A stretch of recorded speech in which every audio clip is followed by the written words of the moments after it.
¿Hablas español? Sprichst du Deutsch? Kan du norsk? If you used Babbel, you would. Babbel's conversation-based techniques teaches you useful words and phrases to get you speaking quickly about the things you actually talk about in the real world, with lessons handcrafted by over 200 language experts and voiced by real native speakers. Babbel is like having a private tutor in your pocket. Start speaking with Babbel today. Get up to 55% off your Babbel subscription right now at babbel.com/Spotify. Spelled BABBEL.com/Spotify. Rules and restrictions may apply.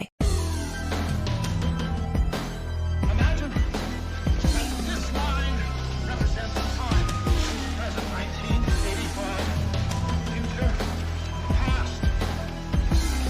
Prior to this point in time, somewhere in the past, the timeline skewed into this tangent, creating an alternate 1985. Alternate you, me, and Einstein. Fuck. Reality for everyone else.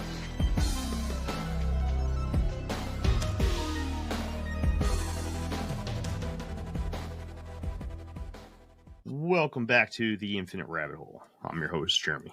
Tonight, we are going to talk about something pretty sensitive. We're going to talk about what everyone else is talking about right now.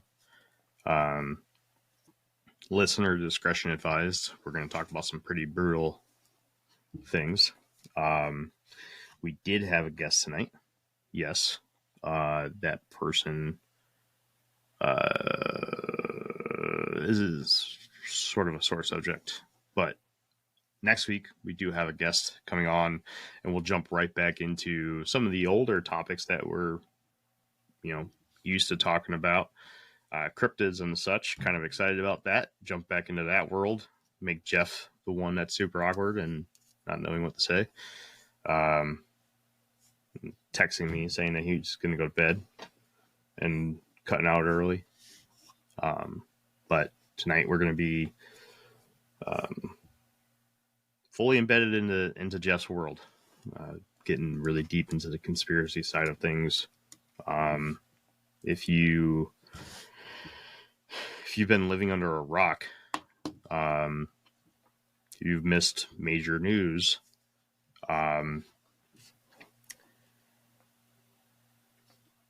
There was an assassination on political speaker, conservative right-wing speaker, Charlie Kirk. I'm sure everybody's heard of this by now. Sorry, but we're going to talk about this as well. I've also gotten feedback on a brand new review of the show from somebody. I don't know who it is, but somebody said that if we ever stop saying the word they'll come back and listen to the show. That will never happen. Digital ass hat back again? No, somebody different. But I don't give a shit. That's how I speak. Look, we're not professional speakers. I've had people make that comment on my page too. They said that I said, you know what I mean, too much. You know what I mean? So. I do know what you mean. We're not professional speakers, man. We're just a couple of dudes in our home studio doing a podcast. Okay, it's not that serious. Chill out. Listen, I get a half a penny for your 60 seconds of playtime. Okay, whether you listen to this for 60 seconds or 60 minutes, I get half a penny. So, yeah, I'm not gonna take speech class so I can get your half a penny. Sorry, man. Not going to happen. I do this because I love it.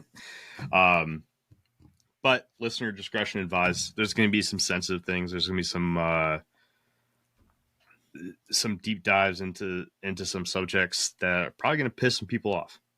Just being honest with you guys. I'm, of course, not going to dive much into politics. I'm going to try to stay politically neutral, as I do with my everyday life. But there are aspects of this entire story that are going to bring certain political aspects to be talking points tonight. So with that being said, If this is something you don't want to hear, back out now. I don't blame you. A lot of people are talking about this. But if you want to hear our perspectives, our thought processes on this entire thing and where we stand, not necessarily politically or whatnot, but what we're taking from all of this, then hang tight. And I can guarantee you that, at least for me, you'll see at least something new. I'm sure Jeff has looked at this and done what Jeff does with all of this stuff. He's going to bring something up that you probably haven't thought about, or you haven't done layers of research into in the past, so you don't have the background knowledge to make the connections. So sorry, just not very excited to do this topic, but I'm here to do it. This is I was talking to Jeff before this. Still feel like there's a sort of an obligation to at least talk about it. So I'm here for it. Jeff, is there anything you want to put out there before we get going? Not really. I do feel like I'm getting a sinus infection, so if you guys hear me sniffling into the mic, I apologize. It's not nose candy, I promise. I just my sinus infection. My allergies have been killing me today, so bear with it. Yeah. No, we're going to get into some stuff, and there's some conspiracy related things to this whole Charlie Kirk mess, to be honest with you. And I don't want to be looked at like one of these guys that's out here like, praising the situation, because that's definitely not the case. I think that the whole situation is really messed up. Obviously, like, I feel bad for Charlie Kirk, his family, and all that shit. Like, it's terrible. But that doesn't mean that we can't question narratives. And we were talking, like Jeremy said, we were talking off camera. There's a little bit of risk, if you will, just even bringing that kind of stuff up, especially when this event is so fresh and it's such a big topic in the world right now. I've taken a lot of flack for questioning things like the Las Vegas shootings, questioning 9/11, questioning whatever. You get flack for it from certain people. It's not to take away from the fact that the event happened. This isn't one of those, like, I don't even think it happened type conspiracies. It's more like there's more there's other things behind all this too, it seems like. So I just want to put that out there. So I think that's a good place to start. That's actually a really good place to start.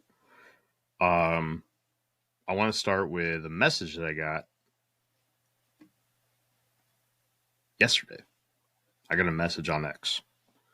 Somebody messaged me, and I don't understand some people, but they messaged me. I'm not going to put their username out there or tag or whatever, but they messaged me and said, "Hey, why are you cherry picking what is considered breaking news to you?" And I was like, "What are you talking about?"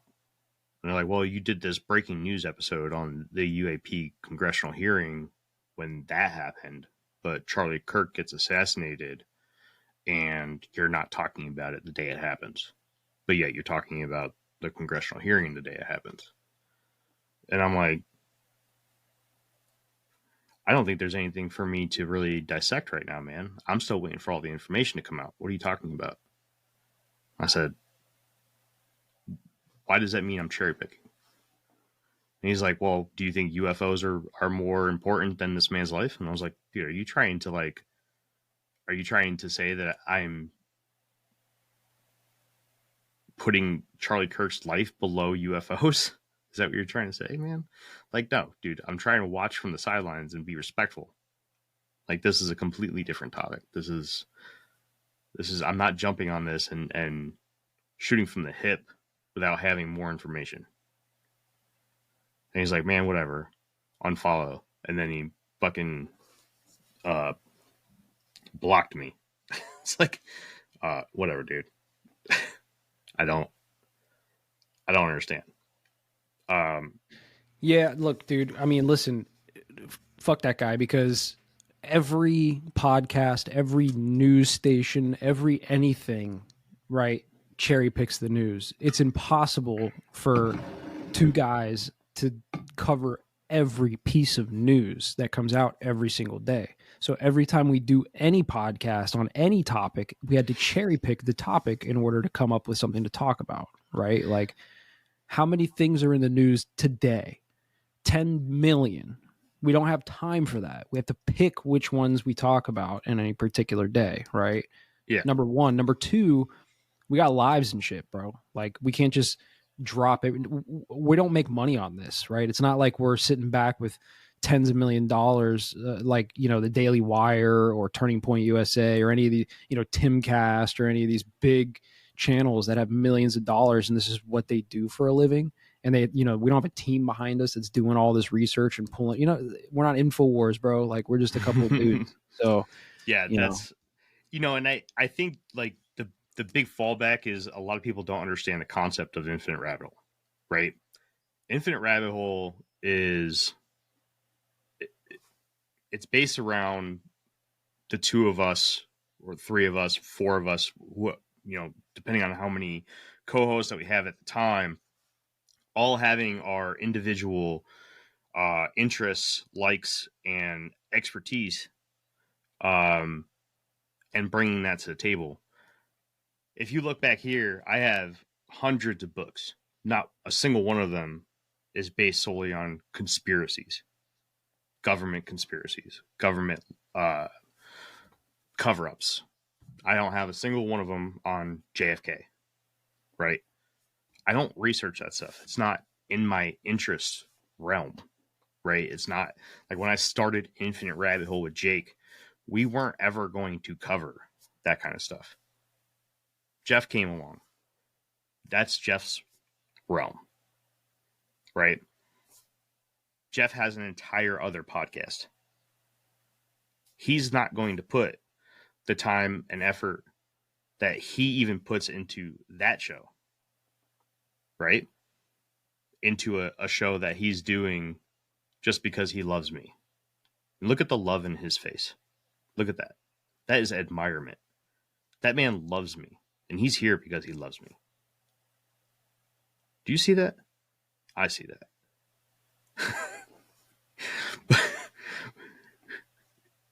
Go ahead, say something stupid.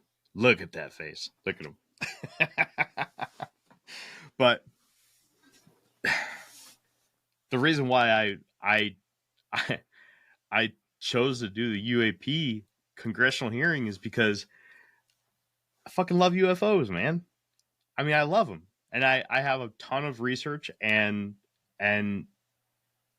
interest and love for the topic of UFOs and all the physics and mechanics that go behind it, the military background, just right up my wheelhouse, man. That's why I did it, because I love it.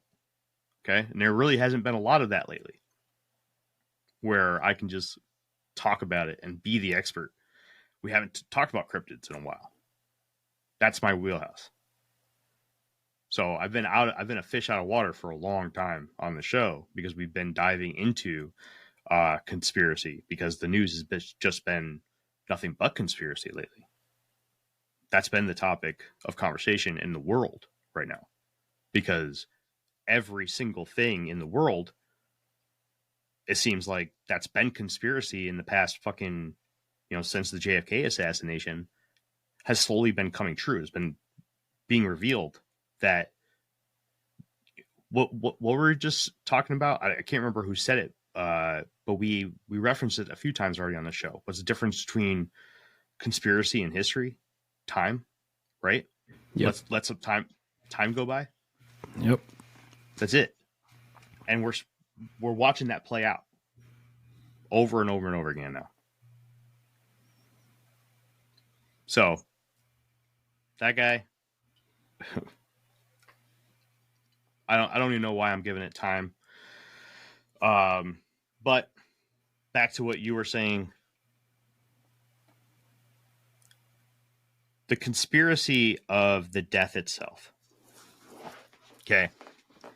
I think that's a good place to start because I think that's going to be the easiest one to kind of just get knocked out of the way. There's so many layers to this whole topic, and there's so many different conspiracies out there when it comes to the Charlie Kirk assassination. First one is, was it all staged? Charlie Kirk's still alive somewhere. I'm here to tell you that I do not believe at all that that was faked. Same. I think that we all watched a very brutal video of a public execution of a man who was not fully expecting that to happen. I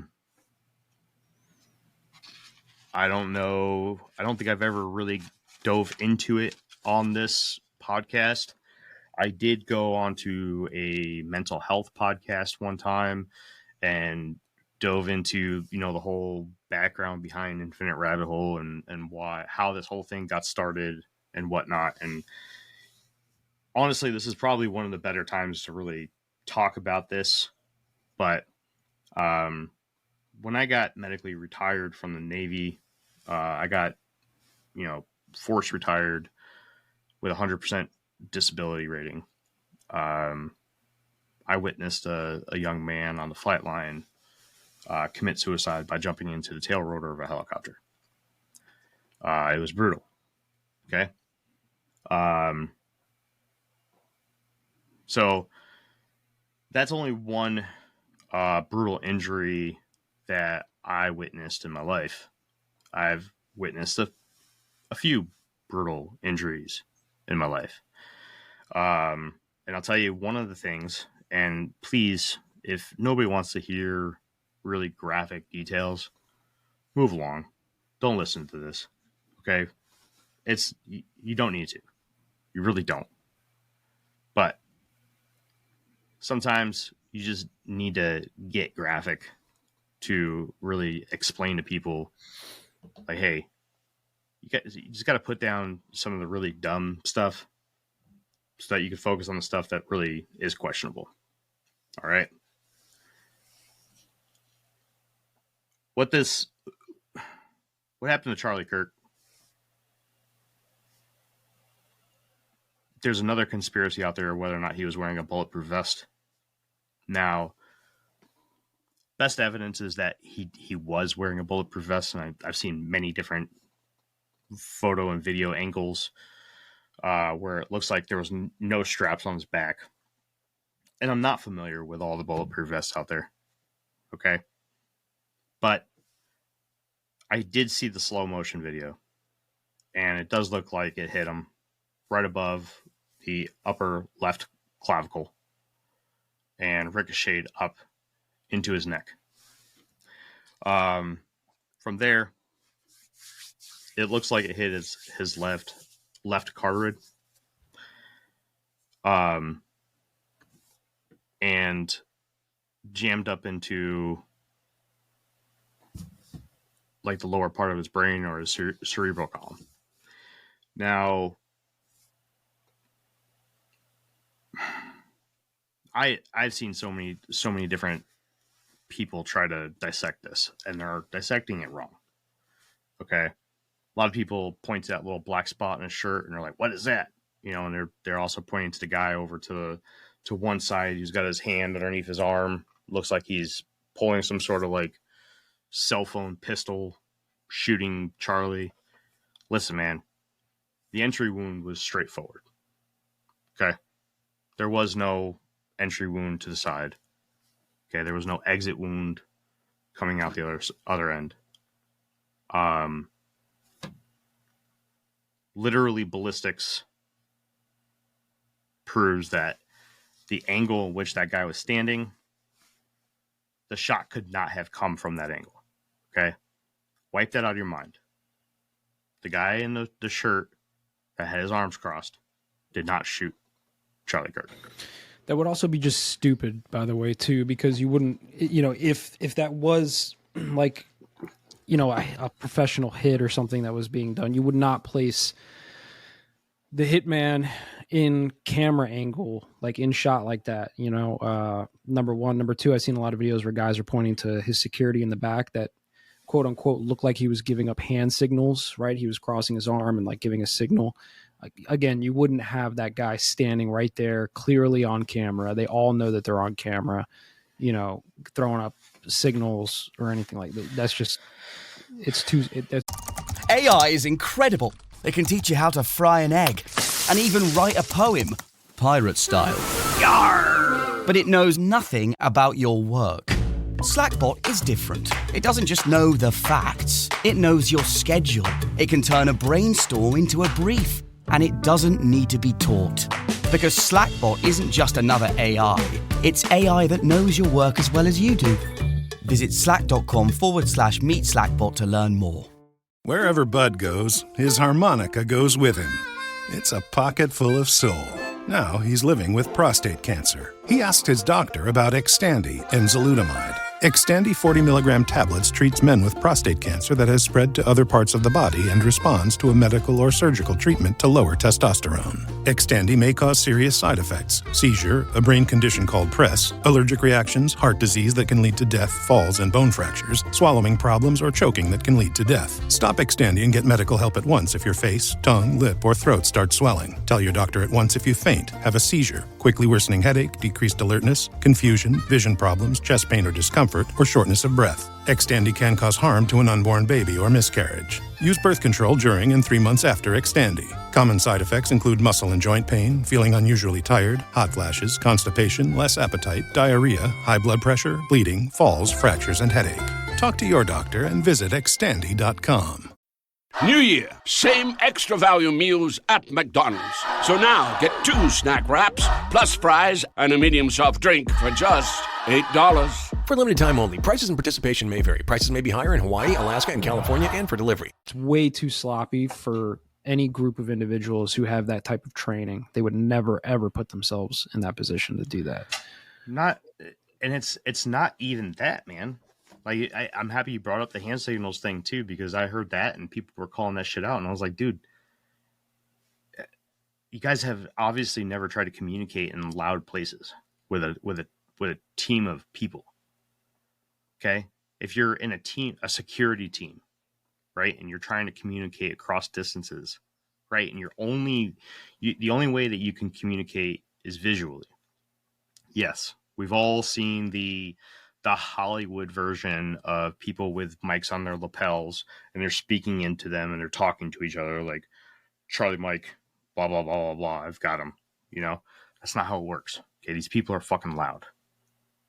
All right. You heard that crowd roaring. Let's say that there was 6 people out there, all in civilian gear. All right. Yes. He definitely had security people out there. I wouldn't be surprised if that was one of them. Was he given hand signals? Yeah, he probably was. He was probably giving hand signals to another security guy. Probably saying, hey, man, all clear from here. We're all good. Was he? No, right? But he also probably wasn't looking on top of that roof. I mean, it's common. Very common to use hand signals to talk. I mean, when we're in naval aviation or in aviation in general, we have a position called the plane captain, right? Where the person stands out in front of the plane, and instead of talking to them through the radio, we give them hand signals. Okay, it's literally a qualification to give hand signals because we can't hear each other even over the radio. Yeah, but dude was definitely not giving hand signals to pull the trigger, right? Like, no. That's just absurd. And not just that, man, but another guy put together a whole nice video, right, of dozens of Charlie Kirk debates where there's other security guards doing the same thing. Yeah. Even the same security guard. Yeah, 100%. So yeah, I've seen a lot of really bad Like, okay, I appreciate on one level, I appreciate questioning the narrative. Of course, that's my shtick, right? So when I see posts and people are questioning, what we're being fed, like, okay, good on you for asking questions, fair. But I've seen some really bad, sloppy question asking, right? And this happens every time there's anything, right? Like I've seen guys who go on and do like, I don't know, like take your pick of the thing, right? They'll debate some conspiracy and they just do a terrible job at like outlining or asking questions about the thing, and they make the rest of us look retarded, literally. Yeah. Right. Yeah. So like, that stuff bothers me because it's like you haven't even done any type of real thinking on this at all, right? Yeah. What I find interesting though is a lot of the numbers and such that are involved with this assassination, which we can get into later. I don't want to I didn't mean to cut you off, but like, no, you're good.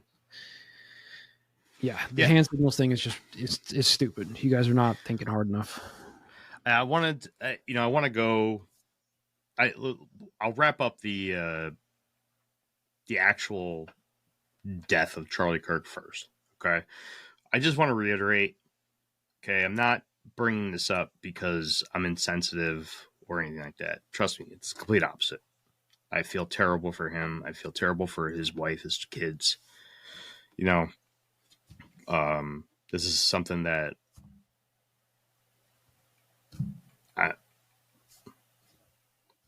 I'm not uber conservative.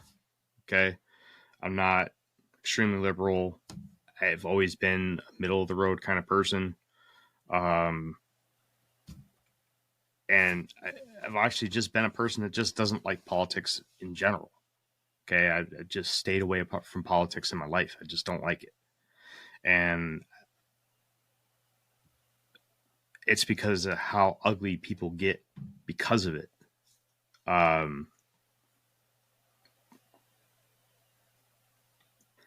So I've even tried to stay away from it as much as I can here on the podcast. I just built infinite rabbit hole around the whole concept of not bringing politics into this.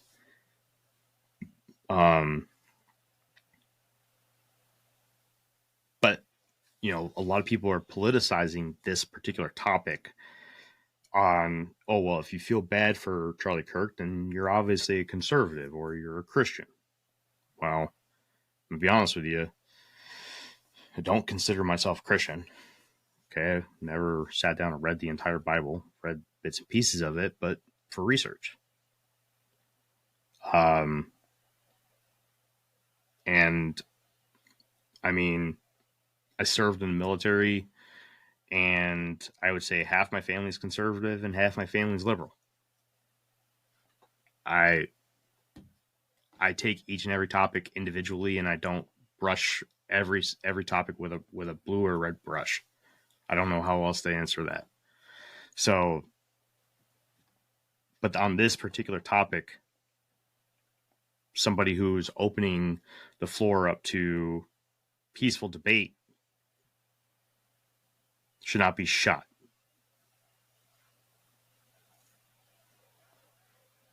That's what. Yeah, it's messed up, bro. It's a messed up situation, dude. Honestly, the whole thing's messed up. But like there's a certain level of I don't know, maybe it's because I've been ridiculed and like people have come at me for questioning the narrative on a lot of things before, right? Like even to this day, if I bring up 9/11 conspiracies at any level, like there's people I know that'll like shit on me. They'll be like, "Oh, bro, like I was telling you before, oh, my uncle was there, like my uncle died," and it's like, look, man, I'm not saying that the event didn't happen, right? Or like people didn't die, or like it's not sad and messed up of a situation, right? But my whole angle is always like, there's usually some other like underlying thing that's happening too. It's not just as black and white as like some crazy liberal shot Charlie Kirk, right? Like there's something else going on here. And like the biggest red flag for me is like how big and how blasted it is on everybody's feeds, right? Everybody's algorithm has completely shifted because of this event.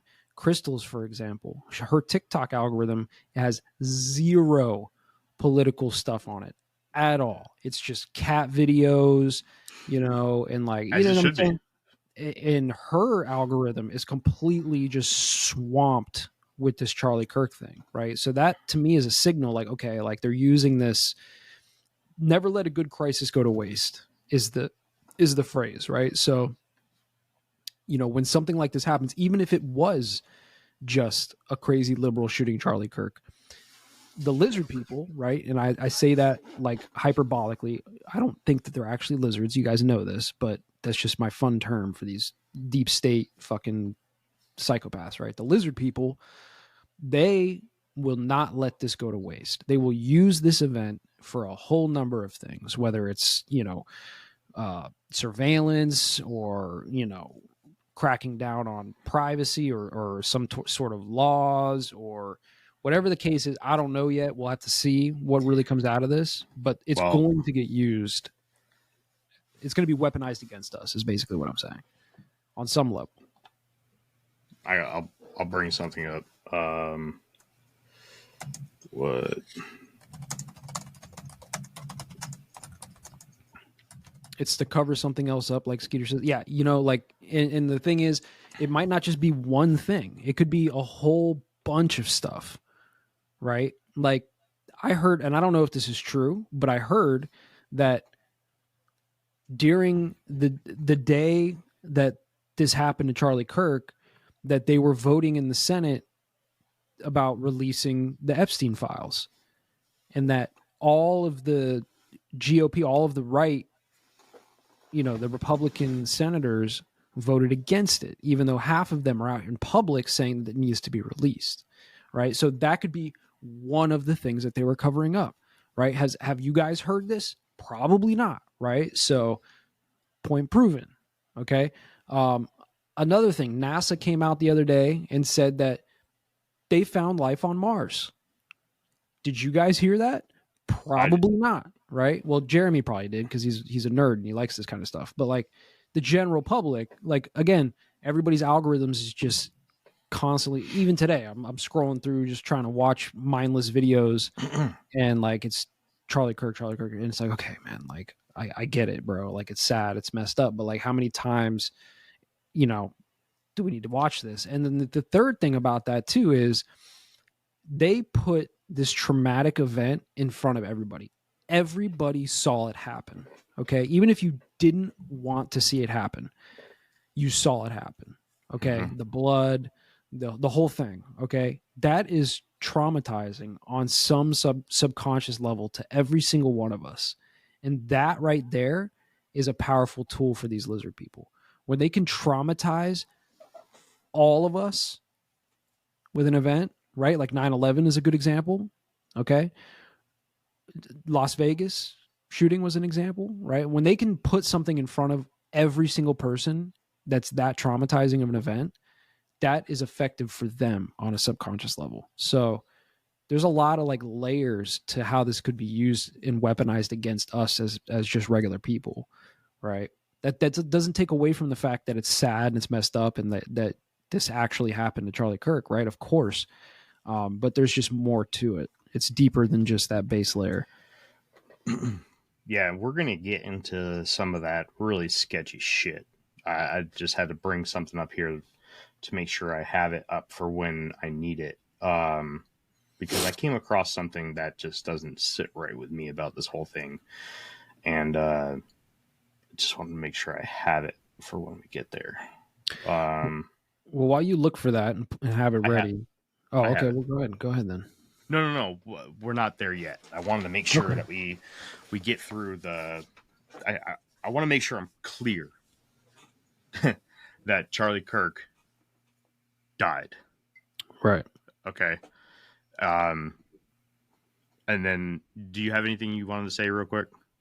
I mean, like I was just gonna start going into some of the numbers aspects and the Freemason symbolism. Yeah. Let me knock this out real quick. All right, go for it. So another thing, people were talking about were a potential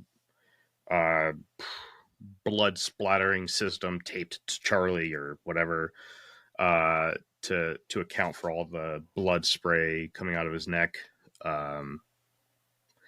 Listen, man. Okay. Oh, and then another one was, why did he hold on to the microphone? Another one was the ring switching from his one finger to his pinky. I mean, we came out and people found multiple photos of him or videos of him playing with this ring that he has. It's a gold ring, and it opens. It's got a latch on it, and it's a fidget thing. Okay, so when he's up there and he's debating or he's on stage or whatnot, he fidgets. Okay, and it's a ring that opens up, and he can switch his fingers. All right, so that's the answer to that. All right, so it's not AI. You didn't watch an AI video of somebody getting shot. All right, that's number one. Number two, the reason why he didn't let go of the microphone and the reason why there was so much blood. Let's go over that real quick. Okay, so this might get a little graphic, but I just want to make sure people understand the anatomy of what actually happened. Okay, I have not seen the autopsy report. As far as I know, it's still locked away, and it has not been made public yet. But just from watching that video, I'm on the phone with my wife, watched it, and I'm like, I said, Katie, he's dead. There's no way he's walking away from that. And she's like, well, they're saying that he's at the hospital and that he's stable. And I'm like, no, there's no way. I said, that hit is carotid. I said, he's done. Done. There's no way. And then not just that, but he also took the decorticate posture. So if anybody doesn't know what the decorticate posture is, that is, if you ever seen anybody have a seizure, when they tense up, like, you know, they bring their arms and to their chest and they clench their fists and they kind of wrap their wrists downwards and then they stiffen their legs out. That's called the decorticate posture. So when he got hit in the chest and it ricocheted up into his carotid, his left carotid. So on each side of your neck, you have a left and a right carotid artery. And the carotid arteries are your brain's main blood supply that come directly from your heart. Now, if anybody knows the structure and the purpose of an artery versus a vein, arteries supply oxygen-rich blood away from the heart. The walls of your arteries are much thicker to support higher pressure of the fluid, where veins supply oxygen degraded blood or deoxygenated blood, if you will, to the heart to be resupplied through the lungs. And they have thin walls. So I've heard a lot of people say, oh man, I went straight through his jugular. Literally can't happen. Okay, the jugular is a vein. That's a very common misconception in Hollywood movies where people, you know, they like to say jugular vein, you know, got sliced in the jugular. I know ICP, Insane Clown Posse, used to put that in a lot of their songs, jugular, because it rhymes with juggalo, right? It was catchy and fun. But the reality of it is that veins collapse on themselves. They're really thin walled, and they'll actually stop bleeding much easier than arteries. In fact, arteries will stay solid. Think of them as like a pool noodle. Okay, the only way to stop an artery from bleeding out is for the pressure, your blood pressure, to drop so low, or to actually pinch it, or to block it somehow. So when that bullet, which I believe that he was wearing a bulletproof vest, Again, I don't know. But from the slow motion video, it looked like he got hit right on top of the left pectoral, ricocheted up, and right when he got hit, you could see his whole body jerk backwards. And a moment later, the microphone and everything came up close, and he started to take the decorticate posture. So, like I said, the decorticate posture is with the bent arms coming inward towards the chest and clenched fists with extended stiff legs. This comes from severe damage to the brain. Mostly the case will be involving the most densest areas of neurons of the brain. This will be the area of the brain on top of the spine, where the brain receives the signals from the cerebral cortex and the cerebellum, known as the red nucleus. This is literally the area of the brain that's dead center. This sits right on top of the spine. This is where all the neurotransmitters come from, the signals from your muscles up through the spine into your brain, gets translated into information from your brain, and also all the stuff that comes from your brain down into your spine and gets spread out through your body and tells your body what to do. Okay. This is it's so sensitive that a bullet hitting that will instantly send your body into the decorticate posture. Okay. You'll clench up. And that's what he did. Okay. He bled out very fast. He got hit in the either very top of the spine, lower part of his brain. And because he took the decorticate posture, the world moves fast. Your workday, even faster. Pitching products, drafting reports, analyzing data. Microsoft 365 Copilot is your AI assistant for work. Built into Word, Excel, PowerPoint, and other Microsoft 365 apps you use. Helping you quickly write, analyze, create, and summarize. So you can cut through clutter and clear a path to your best work. Learn more at Microsoft.com/M365 Copilot. I had that dream again. My small business needs to hire, but I don't use LinkedIn, and I hire an energy vampire. But also they're a literal vampire.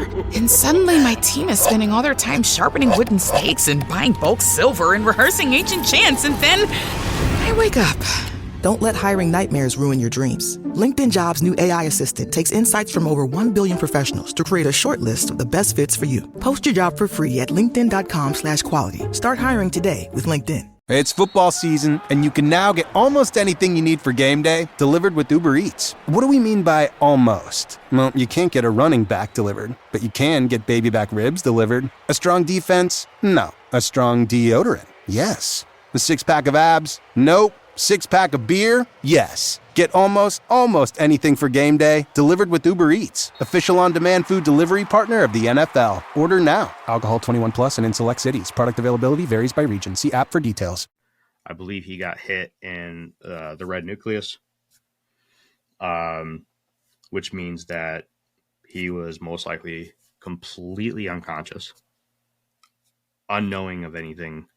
And if there's any good news from this, that he most likely had no idea that it happened to him. So all the signs were there. Okay. This wasn't fakes, guys. All right. So please be careful of the information that you're taking in. Everything was there. I can almost guarantee you that when the autopsy comes out, what I just told you is going to be pretty close to or what you're going to hear. And if not, question it. Because what we saw is what I'm painting. And I challenge anybody to go out and do their own research. Seriously do. It's basic anatomy. All right. Jeff, you want to go ahead and take us into the numbers, bud? Yeah, sure. So let's just start with the number 33. A lot of you listen to this, you probably already know when you see that or hear the number 33, it automatically is like bing, right? For me, it does. 33 is a super important number in Scottish Rite Freemasonry. Okay. I used Grok here just to get like a clear, list of reasons why 33 is important. It doesn't list all of them, but just what it's telling me. Symbolically, 33 carries deep esoteric meanings in Masonic philosophy. It's linked to the human anatomy, representing the 33 vertebrae of the spine, topped by the head, symbolizing enlightenment or the ascent of consciousness. There's also 33 degrees in Freemasonry. 33rd degree Freemasonry is like the highest you can go. There might be like other secret levels above the 33rd, but the 33rd is the highest. Multiples of 3, right? So 3 invokes the Holy Trinity in Christian context, emphasizing spiritual harmony and the union of divine principles. Basically, they use 33 as a ritual number, if you will. Okay. And it signifies balance between the material and spiritual realms, drawing from numerological traditions in various cultures and esoteric systems. It's a whole rabbit hole in itself why 33 is an important number, but let's just assume that I'm not lying to you for the next few minutes here. Trust me, 33 is an important number for these people. Okay. So that being said, now I didn't do all this digging personally. I'm just kind of going off of what other people have dug up. I'm looking through X at some posts and stuff. I have looked at a few of these in my own time just to kind of see, like, because it's wild when you hear this. So I go look it up and I'm like, oh shit, that's right. So I haven't like confirmed all of these things. So take these with a grain of salt.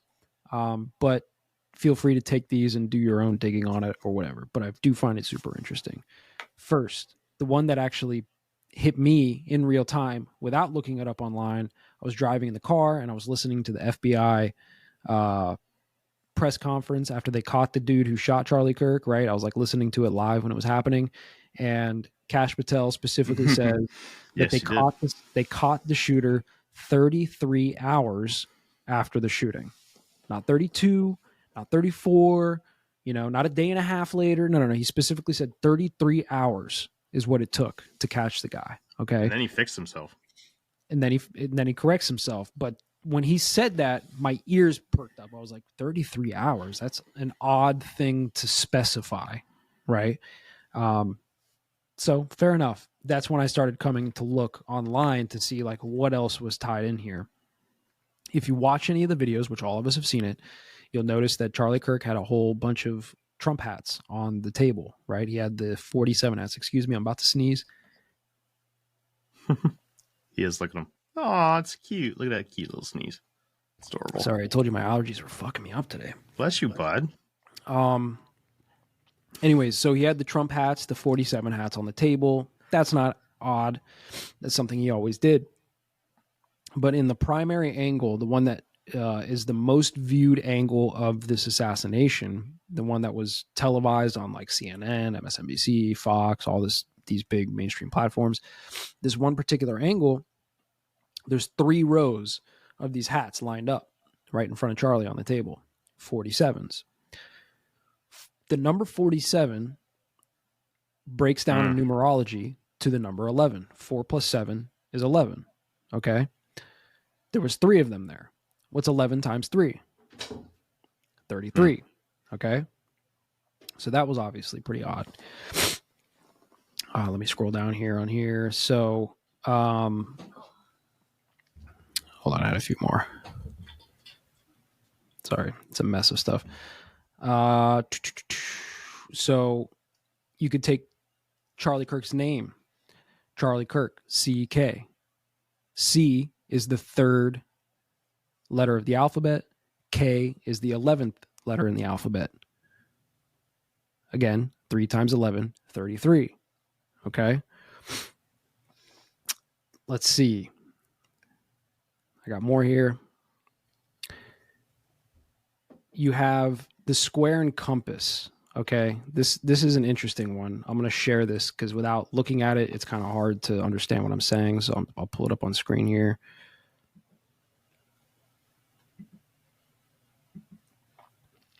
Okay, you guys see this? Mm-hmm. So this person, Danny Dior, am I reading too much into this? Right, he just said what I said, Charlie Kirk, CK, 311-33, right? September 10th, right? 9/10, which is 90 degrees, right? If you look at the Freemasonic symbol, it's the 90-degree square, right? And then he talks about the 3 baseball caps, which equal up to 33, right? And 47 also is the angle of the compass in this Freemasonic symbol as well, which I found interesting. Okay. I'll just leave you guys sharing here for a second.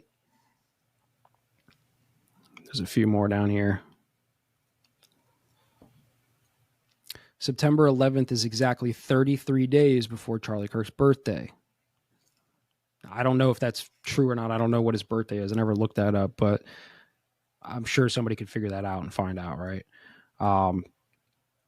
His show launched July 7th, 2019, 322 weeks and 3 days later, or 6 years, 66 days. So basically what they're saying here is the number 322. This is a number for Skull and Crossbones. This is the secret society that like George Bush and a lot of these people were involved in, I believe at Yale, right? Mm-hmm. So 322 is another really important number besides 33. And then also 666 is in that as well. Okay. So you have like these weird numbers. When Charlie Kirk's wife does, there's a video of him or of her at the open casket, and she has this giant ring on her hand. We'll get to the button in a second. Does this one have there you go. She has this giant G ring on her hand. Here's your G and your Freemasonic symbolism. Okay. Now I'm going to go back to the button. Charlie Kirk had his lower button undone in the open casket. Now, somebody who does funeral work, they might have a better reason for this, right? But there is a Freemasonic symbol, if you will, or handshake. There's a code, hand signal, like we were talking about earlier. I think there's a picture of it up here somewhere. In Freemasonry, these Freemasons, they would open that same button and they would place their hand inside their jacket coat, right? Covering that hand. That's a hand signal that here you go. Here's the picture of it, I believe. No, that's not it. Anyways, that's a thing. You can look that up. The button open Freemason hand signal. You'll see it. It's there. Here's the 3 hats that I was talking about, 47, 47, 47. Okay.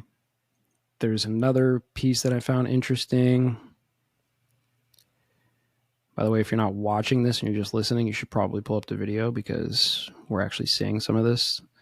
Where was it? Somebody had pulled up, they put Tyler Robinson, who is apparently the shooter. They put him in a gematria calculator, and his name comes up as the number 47 in the gematria calendar, right? So doesn't I heard that the Masons have some sort of lore too, and Tyler is the name of some sort of guardian in their lore. It could be, possibly. I'm not super sure, to be honest with you. Me neither. Don't take that one to heart, everybody. That's just hearsay. Look it up. I don't know, but it is interesting that his name, Tyler Robinson, comes up as the number 47 in the gematria calendar, right? There's another one where like the 3 biggest assassinations in American history, all of the names are with K's. So it's 3 K's. And I'm not talking about the KKK, but remember K is the 11th letter in the alphabet, right? 3 times 11 is 33.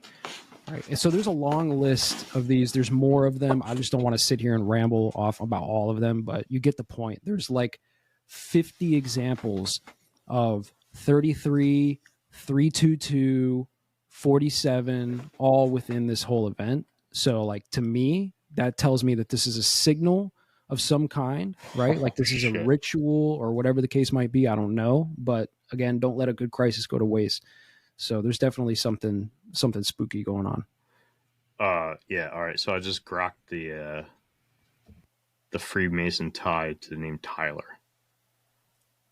So in Freemasonry, the name Tyler refers to a specific official role within a Masonic lodge rather than a personal name with esoteric or symbolic significance. The Tyler is the outer guard or doorkeeper of the lodge, tasked with ensuring the security and secrecy of meetings by preventing unauthorized individuals, such as non-Masons or Cowans, or eavesdroppers from entering. This position is one of the junior officers in the lodge hierarchy, but is crucial for maintaining the fraternity's traditions of discretion and moral integrity. There you go. That's kind of spooky. A little bit. Here's another one. Charlie Kirk's full name is Charles James Kirk. So if you put Charles, the etymology, if you will, right? Charles from the Germanic is Carl, which means free man, right? And Kirk means in the Greek, derives from Greek, and it's the Lord's house. So if you combine those two, Church of the Free Man, right? Freemasonry. So that's another like weird coincidence, I guess, if you will, to the whole thing. I don't know, man. There's just a lot. There's a lot of these like little weird things, man, you know. And then, you know, Alex Jones actually pulled this up the other day too. On Amazon, there was a book that was published the day before. So on September 9th, weird. Right? On September 9th, there was a book published and it was on Amazon. It was called The Shooting of Charlie Kirk. Right? Mm-hmm. Now it's been removed. So I don't know what that's about, but it's almost like they told you before, which is something that they always like to do as well. I almost bought it. I seen that on X. Somebody was posting that. I went to Amazon to see if it was real. Sure enough, there it was. And I was like, do I fucking buy this? And my fear was like, it was just going to be some like AI bullshit, like someone rush it out there. And I was like, nah, you know, some fucking sick person probably just said, all right, Grok, write me up a 300-page fucking bullshit book on this event that happened today. Throw it out there. And I didn't catch on that this book was posted the day before. And then I also found out that it takes 72 hours for a book to get published on Kindle Direct Publishing. So in order for a book to get published on Amazon through Kindle Direct Publishing, they need 72 hours for approval. So I actually researched the process, right? Because it's something that I'm meant to do for my own book at one point. So I said, fuck it, let me go ahead and look into it. So I went through the whole process, set up an account through Kindle Direct Publishing and everything over the last few days. And sure enough, they outline the entire thing for you. 72 hours. We've got to get it all uploaded, get your formatting correct. They say that there could be multiple attempts. I watched a couple videos on YouTube where they can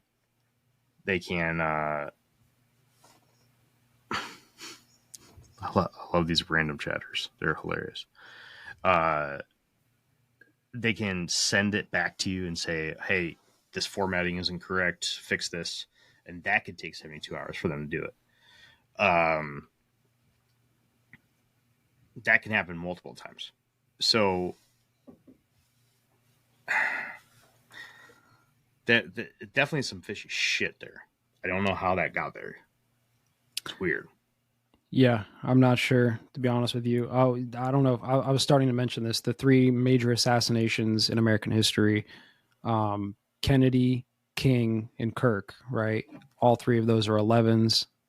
11 times 3 is 33, right? And then you can break down the names of those two, right? We already talked about Charlie. He's the free man, right? JFK was in the gematria situation is God is gracious, MLK is warrior king of the people, and Charlie Kirk is the free man of the church, right? All three executed. I don't know. It's just crazy to me, man. Like, there's no way that all of these things line up unless we do live in some kind of simulation, and that's just part of the coding. I don't know. I'd be more likely to inclined to believe that it's definitely some sort of like ritual that they're doing. Well, all right. So let's get into something that I do find fishy, right? Because the number thing, that's you. I don't know much about that shit. And honestly, I didn't know much about the shit that I do find fishy until just a little while ago. Like, I'm talking within the last 48 hours when I started really putting all these pieces together. Oh, and the shooter drove 3 hours and 30 minutes to get there. 250 miles, yeah. 3 hours, 30 minutes. 30 minutes, 33. Yeah. There's a long list of this. It keeps going. Again, that's your cake there, man. I'll look into the number thing at some point. I don't know much about that. But all right. There is a lot more that's out there that I think people need to calm down at, but we're already over an hour in, and we haven't really gotten into the stuff that I really do find fishy. So let's get into that now. And if we come across some other stuff in conversation, I'll just knock it out real quick. What I do want to talk about is the very first thing that I think a lot of people aren't revisiting, and I think there's a reason why, is because it is extremely disturbing, is George Zinn. Now, we are seeing some posts on this guy pop up on X every once in a while. But mainstream media is staying completely away from him. Now, if anybody is not familiar with the name George Zinn, this is the guy who they originally arrested, that they thought was the original killer. This is an older gentleman. If anybody was watching the news coverage of the assassination as it was happening within the first couple hours or hour, there was an older gentleman who was in handcuffs being escorted off the campus. He apparently had admitted to the shooting, and when he was being walked off, there were multiple videos being released by multiple social media accounts where he was asking people to shoot him. He's saying, shoot me, begging people to shoot him, as if he was the actual assassin and was expecting to die that day. Comes to find out, within the next hour or so, he's released. He's not the assassin. Then there's a second person who was captured. The second person, can't find any information on that person at all. All we can find out is that this person was supposedly in the... Well, the holidays have come and gone once again, but if you've forgotten to get that special someone in your life a gift, well, Mint Mobile is extending their holiday offer of half off unlimited wireless. So here's the idea. You get it now, you call it an early present for next year. What do you have to lose? Give it a try at mintmobile.com/switch. Limited time 50% off regular price for new customers. Upfront payment required. $45 for 3 months, $90 for 6 months, or $180 for 12-month plan. Taxes and fees extra. Speeds may slow after 50 gigabytes per month when network is busy. See terms. Proud. And that there was something strange about this person, and that they were bringing attention to themselves. I've heard whispers of pellet guns or BB guns or a BB gun being used. That was leading to his arrest. But then that person was also let go. So then the theory comes out that these two people are patsies, or they're trying to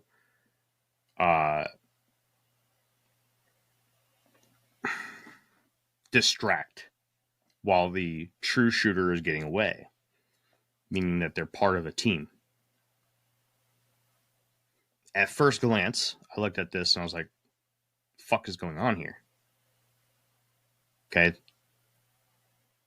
The authorities need to get their shit together and just find who the real person was. I was kind of get pissed, right?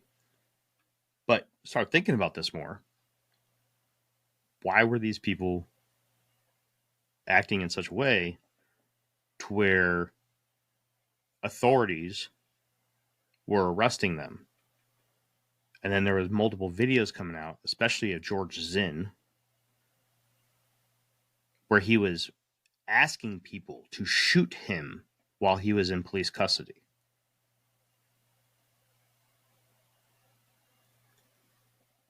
Doing a little research on George Zinn, because I've seen some posts pop up about him. There was a lot of connections with him to 9/11. Yep. So I did some research on him. Come to find out,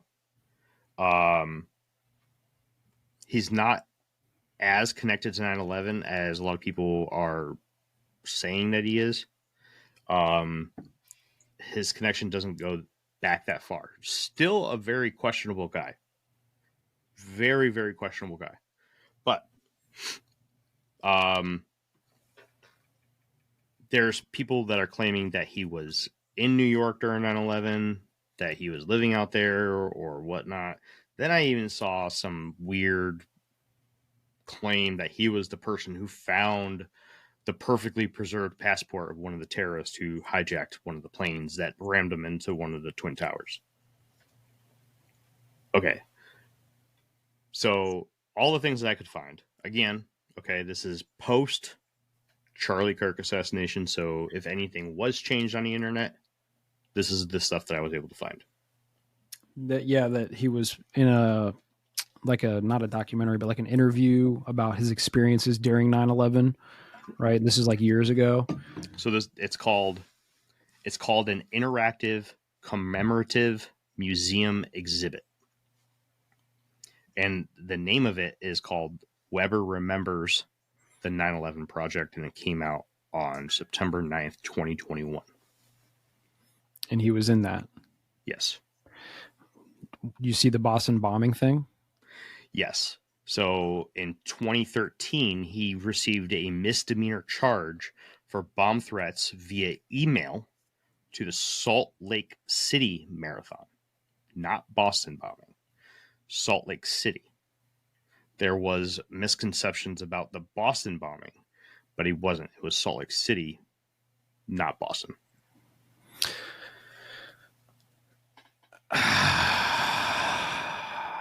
I know. That's why I put the disclaimer that all the information that I found was post Charlie Kirk assassination, because obviously I'm not looking at a random dude named George Zinn prior to the Charlie Kirk assassination, right? If I had a time machine and I can go back 2 years and research this George Zinn character, would I be surprised if I found different information than what I found the last 2 days? I wouldn't be surprised. It's still too close. It's still too much like it is. It gives me crisis actor vibes. It does. Right? It really does. But man, I'm telling you, this goes deeper. Now that's pretty much as far as the whole George Zinn thing goes, right? But that's just kind of like the gateway drug to this whole You missed thing. one thing, and I'm going to say it here. What's up? He's Jewish. He's not. He's not? He's not. You sure? Nope. You positive? Yeah. Okay. Well, from what I can find, he's not. That was a misconception, that he is not Jewish. No. He's also libertarian. I don't know if that means anything to this whole thing, but 71-year-old political activist. And he lives in Utah. That's pretty much, yeah. So in that little documentary thing, the interactive commemorative museum piece that comes out, it's an annual thing by the Weber Remembers Foundation, by Major Brent Taylor Foundation. He gave his testimony of his memory from that day and how he had early thoughts on the attribution of Islamic terrorists performing the attacks. So that's where the whole idea of him being connected to or reporting Islamic involvement on the 9/11 attacks came from. Again, I'm just mocking or mimicking exactly what comes off of Google and shit, man, because that's all I can find. I don't have deep research material for a random guy named George Zinn. I just don't. So this is the best that I have. If anybody else has other information from reputable sources, my best friend said so isn't a reputable source, so don't come to me with that, please. I hate when people do that shit. Zinn is a surname of primarily German and Ashkenazi Jewish origin. I mean, that's fine.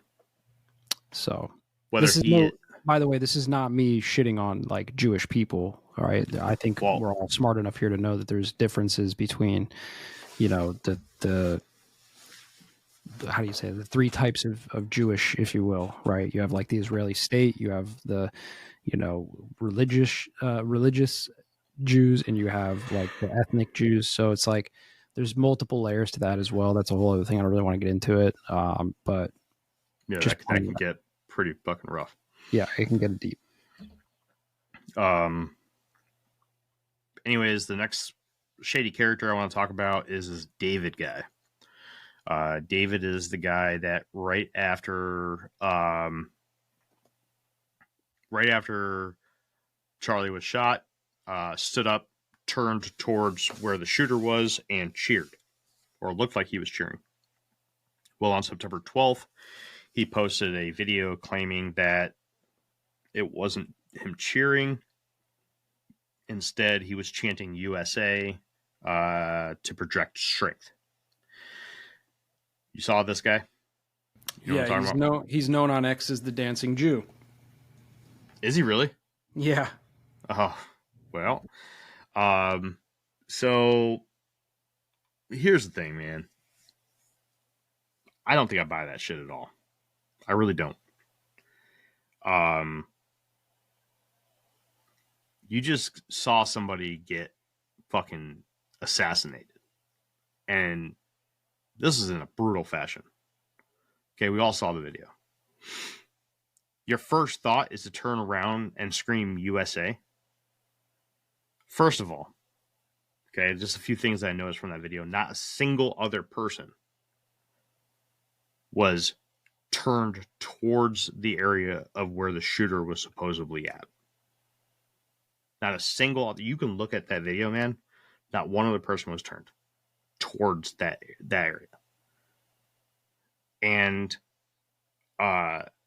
one person on X was able to fly a drone out there and sat it right where this David guy was and put it right where his head was facing so that we can see where his line of sight was. It was right at the fucking rooftop.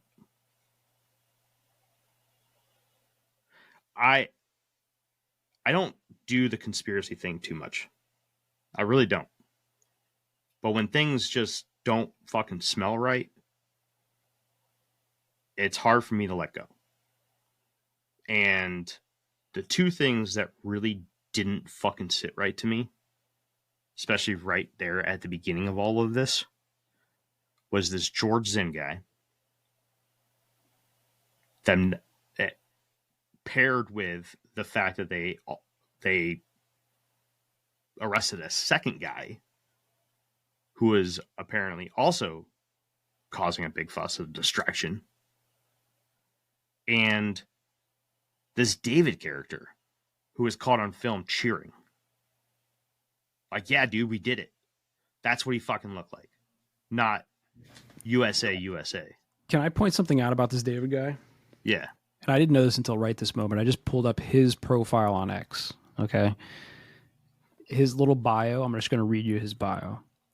Navigating a recursive probabilistic framework from quantum to astrologic, information to sentience, chaos to order, paradox, duality, infinity. Awesome. Order out of chaos. Yeah. Okay. So, yeah. Really? Is that really his thing? That's his bio? That's his bio. Really? He's got the long hair and everything? Yep. R to the power of X on X. Really? Yep. Huh.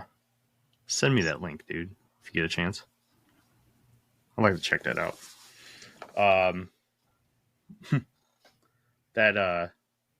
That's strange.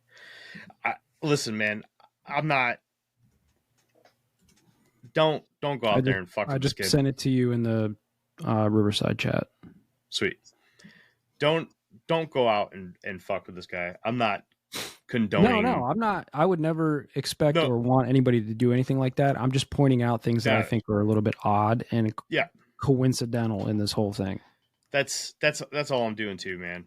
I at absolutely no shape or form am condoning going out and fucking confronting anybody on anything. Okay? Like, let's just have a conversation about it between you and I, or you, myself, or the listener. If you guys want to have a conversation with me, hit me up in the chat, whatever. Don't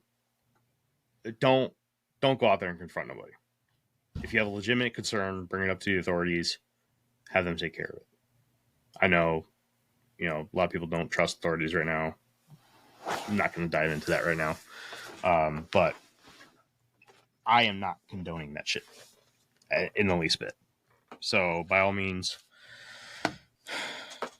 don't listen to the shit that we're saying with that much weight, please. Do your own fucking thinking. Okay, we're just figureheads talking about the shit on the podcast. All right, we're burning time.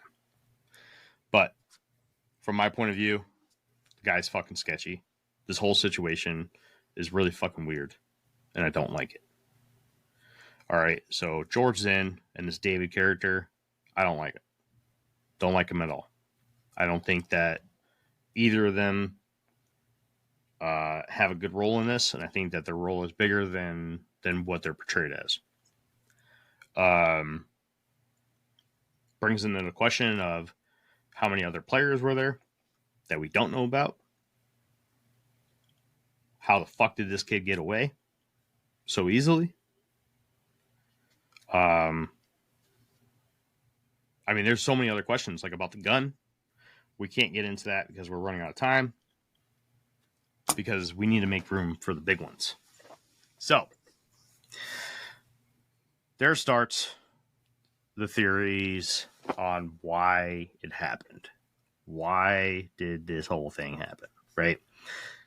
So we're going to stay away from what the mainstream media is pushing, which is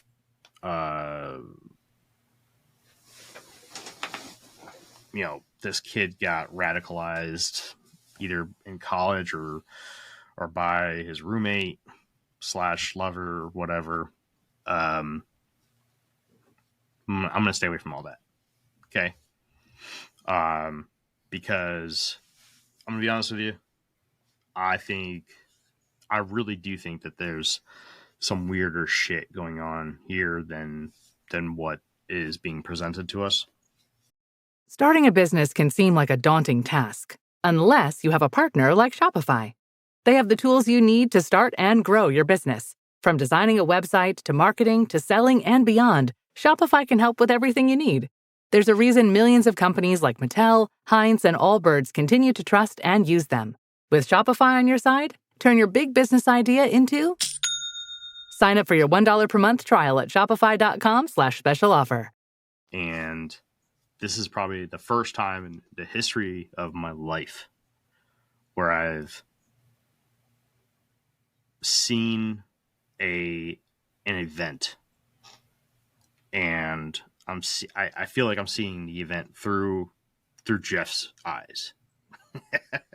Like Jeff's got me, right?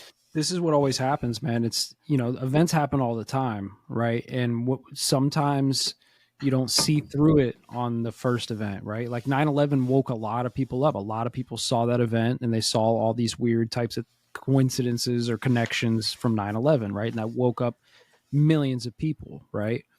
Even to this day, people will watch like a good 9/11, like Zeitgeist or Loose Change or something, and it'll wake them up. They'll see through the veil or whatever.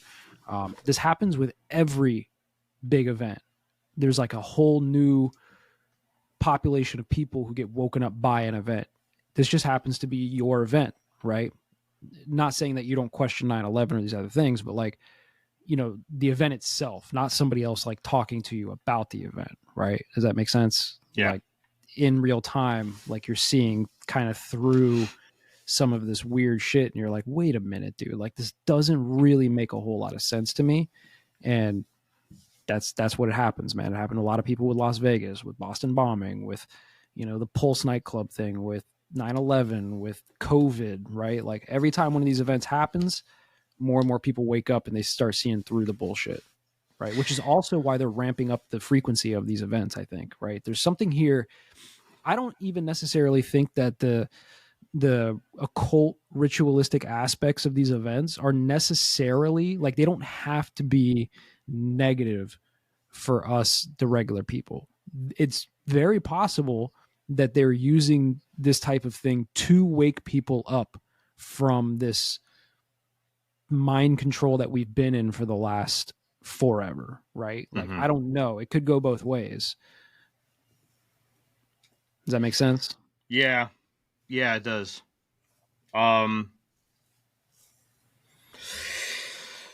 It does. Zeitgeist was mine, by the way. Remember we got into last week, we were talking about the snake versus the eagle thing, right? Like having events like this happen and then having like the obvious numerological connections and all the other things that we're talking about here today, that could very well be like snake faction trying to, revitalize itself or something, right? Like make itself known in the public psyche, right? It could be trying to break out of the matrix that the Eagle faction has placed all of us in over the last few hundred years. It could be that, right? Or it could be more Eagle faction sacrificial, traumatic interdimensional psychic vampire shit going on. I don't know. Could be one or the other. I don't really know. All right. So this guy on X, and I wish I had saved the thread because I'd love to give him all the credit that I could because he did a hell of a job at putting this whole thing together. And I love when people put this amount of research and time and effort into it to actually go back and watch all the videos of Charlie Kirk and really put together all the evidence and put it neatly into posts so that people can follow what he's trying to explain. Basically, the way it started was there was a guy who presented a case to Charlie during one of his campus debates that 9/11 was done by Israel, not necessarily by anybody in the Middle East, not by a terrorist organization, not Al-Qaeda, not even the United States. Maybe the United States did do it, but under the thumb of the Israeli arm. And Charlie got noticeably upset about that. Right now, you could tell when things kind of got him upset. Right, he kind of got a little perked up about certain topics, and you could tell when you kind of put the pedal to the floor in these debates. And that's what he did, right? But this guy, he kept coming with more and more information, and Charlie kind of sat back and was like, okay. And then the guy said something about, well, Charlie, how do you explain how they found a perfectly preserved passport for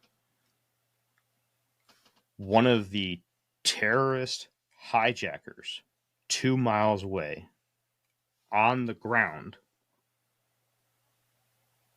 in New York City from 9/11? Like how do they just magically find that? Perfect, no damage to it, just laying there. And then not only that, but then they tie that passport to a hijacker. How? And Charlie's like, well, I don't know if that's true. There's no way that you could say that. He goes, no, Charlie, that's the official narrative. That's what they say. And Charlie says, well, I'll have to look that up, right? Because I don't know if that's true or not. And then another video goes by, the very next video, and I don't know how long this is on real timeline, but the next video clip that this guy has in the thread, Charlie goes, hey, did you know that 9/11, they found a passport? He goes, yeah, some guy told me about this at the university of whatever. And he goes, I looked it up and I started talking to some people I know, and sure enough, that's the official narrative. The official narrative is that they found a perfect passport for a hijacker on the second plane that hit I think it was the North Tower. And he's like, that doesn't make sense. How is that? And then over the next 3 videos over that thread, you can see him slightly becoming more and more critical, just slightly questioning a motive of Israel more and more as those videos go by. Then he makes a mistake in like the 5th or 6th video of this thread, where he says something along the lines of, I'm paraphrasing here, okay, I'm not quoting, something along the lines where he connects Mossad, Israel, and Epstein. Then 2 days before his assassination, he is doing a show with Ben Shapiro. Ben Shapiro is he holds a dual citizenship between Israel and the United States. He is a known Jewish man, very loyal to the Israeli state. And yet again, says something critical about Israel. Forgive me, I don't know exactly what it was, but you can see it on Ben Shapiro's face when Charlie says this. Ben's face is taken back and his eyes go wide, almost like a, oh man, are you fucking kidding me? Did you really just say that? Like a, well, sucks to suck, man, now you're dead. I just want to be clear, I'm not blaming Charlie Kirk's death on Ben Shapiro. That is not where I'm going with this. Okay? But it does look like Ben Shapiro knows something from this video. Charlie Kirk also turned down funding from Israel as well. Yes. They were trying to fund TPUSA, and Charlie Kirk said no. All right, so there's a lot of weird connections with that stuff too, right? He said no because of the whole Epstein thing. That was one of the videos that I watched where he became slightly more critical of the whole go ahead. Yeah, he Israel found thing. out that Ghislaine Maxwell's father was Mossad. Mm-hmm. He like that realization hit him just like the passport realization, and he started connecting the dots, and he was like, wait a minute.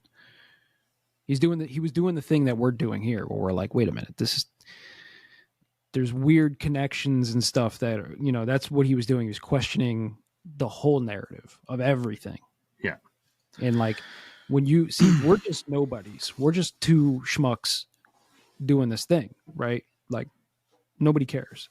But when you're on that level, when you're like internationally known, and you're making tens of millions of dollars, and you're a powerful person, and you start doing that, it becomes dangerous for you. Yeah.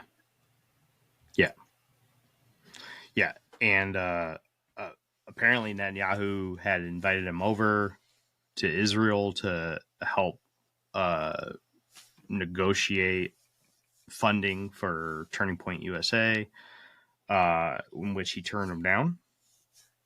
And then Charlie even stated on a few shows and private conversations that he believed that Israel was going to try to assassinate him or try to kill him. I've seen a lot of people post saying that this was all conspiracy, but I've seen them say it. And I know there's deep fakes out there now, right? There is. Yeah. So you got to be careful.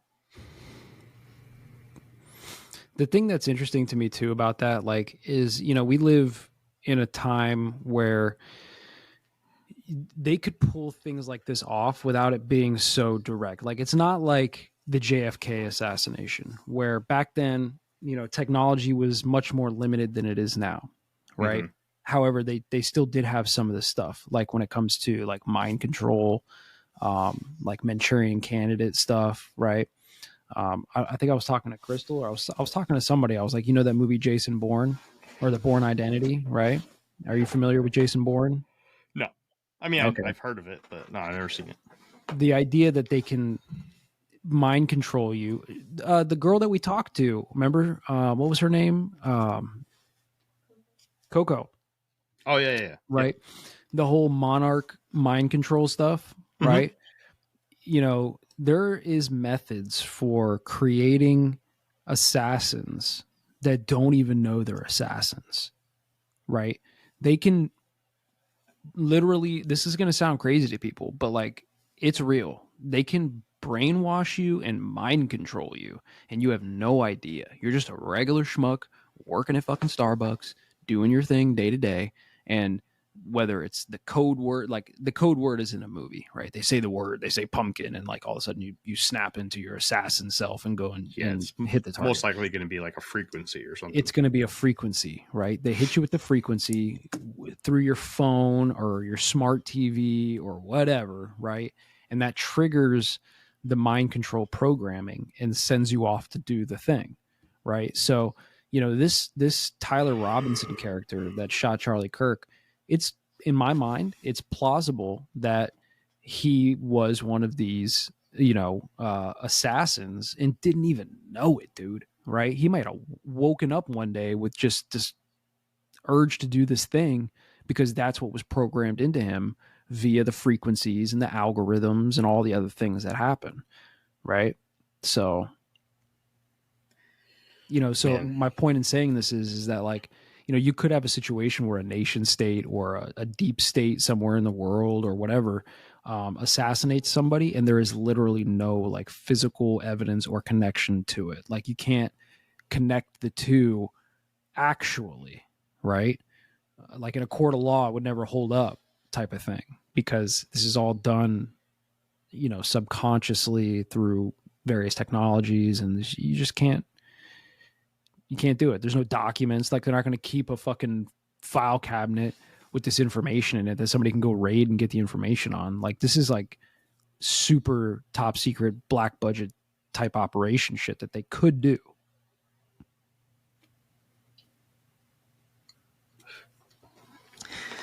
Man, I don't know, man. Hey, Sal. Hank, what's going on? We haven't worked a case in years. I just bought my car at Carvana, and it was so easy. Too easy. Think something's up? You tell me. They got thousands of options. Mm-hmm. Found a great car at a great price. Uh-huh. And it got delivered the next day. It sounds like Carvana just makes it easy to buy your car, Hank. Yeah, you're right. Case closed. Buy your car today on Carvana. Delivery fees may apply. I don't disagree. I know that it's definitely possible. I know of a couple different. I know of a couple different programs where they tested this. And I know it's something that they've put a lot of money, time, and effort into. A long time ago. I don't even think it's a long time ago. Well, no, like they started doing this back in like the Cold War and shit, right? Like they were using like these, like the Bob Monroe Institute and like the whole, See, I think they had it ready for the Cold War. I think that it goes way before that. For sure. But like all the documents that you can find in like the CIA library, right? Like those are mostly published in the 70s and in the 80s.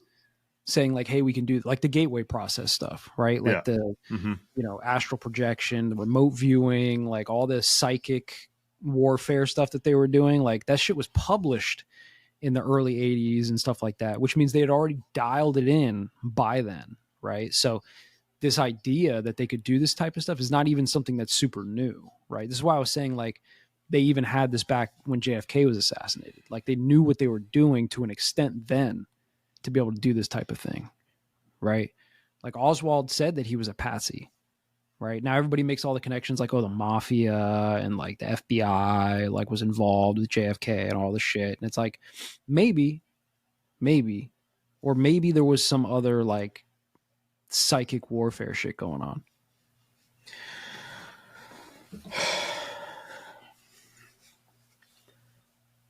Yeah, man.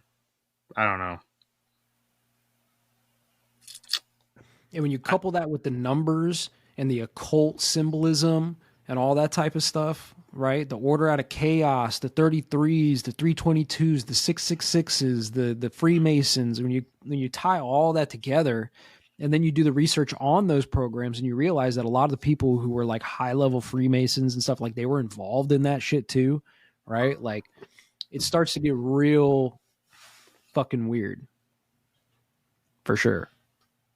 That's not to take away, like we said at the very beginning, we've probably said 10 times, that's not to take away from the fact that that dude was assassinated in cold blood in front of everybody, right? But there's something else going on. Yeah. 100%. I don't know, man. I just have this eerie feeling that it's not over. So, like, the whole concept, like we talked about it before, the concept of black swan events, right? I feel like this is a black swan event or a first of a compiling of a collection of black swan events. Yeah, I mean, like I could tell you just on base layer what they're doing with this, right? Like they're pitting left versus right even more. They're creating even more of a divide using this, right? The order out of chaos thing. You could go online right now. You can see so many people that are just like if they were in the middle of the road, like they've shifted one way or the other. Like, they're just creating more of this division amongst the people, right? I was telling Creamer this on Shadowban the other day. It's like the people with the pitchforks and the torches storming the castle. And the king says, don't worry about it. We just got to make the people with the pitchforks think that the people with the torches are the bad guys. Right. And that's what they're doing. Right. You see that 3 million people marched in London the other day for Charlie Kirk. Yeah. The streets were completely filled with people. 3 million people went out and marched for this. It didn't even look real. It's insane. It literally didn't look like there was road. And that's what they're doing. They're creating, call it a civil war or something. I don't really know. And same with that girl who was murdered on the bus, right? They're creating this, like, I don't want to say like a race war, but like that's part of it. Like there's aspects of that they're trying to foment. You know, there's the political, like, civil war divide thing that they're trying to foment, like all of this at the same time, using these events, order out of chaos, right? Like, never let a good crisis go to waste. That's just on base layer. Like, that's not even going deeper into like the occult and all that shit. That's just like, hey man, this thing happened. Like, let's use it and foment all this shit. And like, you got people online. Crystal was just telling me there's dudes on TikTok that are basically doxing people who are like laughing at Charlie Kirk, and like those people are getting fired and shit. And like, you know, you've got all of this going on, and you're right. It's not going to be the end of it, you know, because the thing is, there's enough crazy people out there. The population's big enough. There's enough crazy people out there that you don't even have to necessarily do the MK Ultra mind control assassin thing anymore, right? Do they still do that? I'm sure they do, but they got to do it once or twice. And then the other 30 million people who are paying attention to this type of stuff, like out of that 30 million people, 1% of them are psychopaths. They'll just go do it. They'll just continue the cycle, right? So somebody, some asshole out there will retaliate. And then another asshole out there will just retaliate with no puppet master doing it, if that makes sense. You see what I'm saying?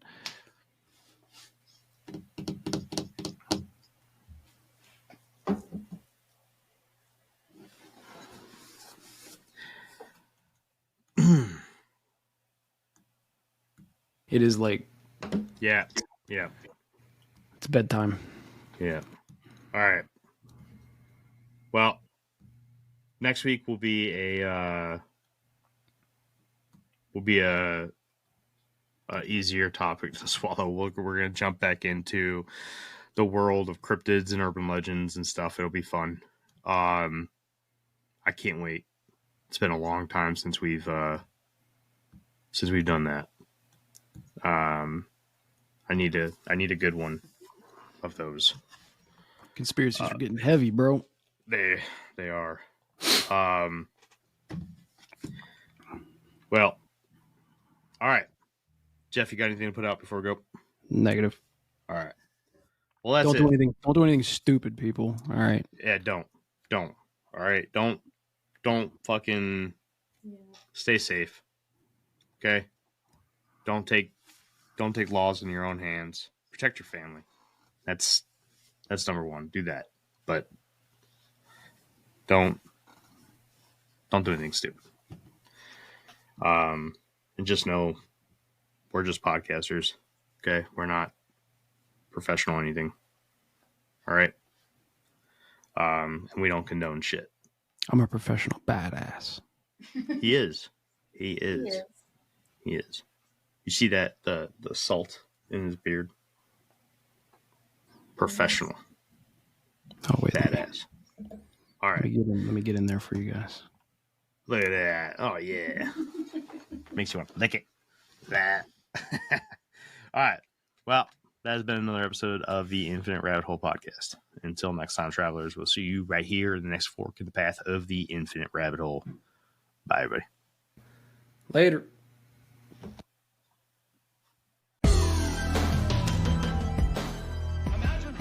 Hey, everybody. Thanks for checking out the Infinite Rabbit Hole podcast. If you're looking for more of our stuff, head on over to infiniterabbithole.com, where you can find links to all the podcast players that we are available on, and even our video platforms such as TikTok and YouTube. While you're there, make sure to check out all the links for our socials and hit that follow so you know when all the new stuff from our podcast comes out.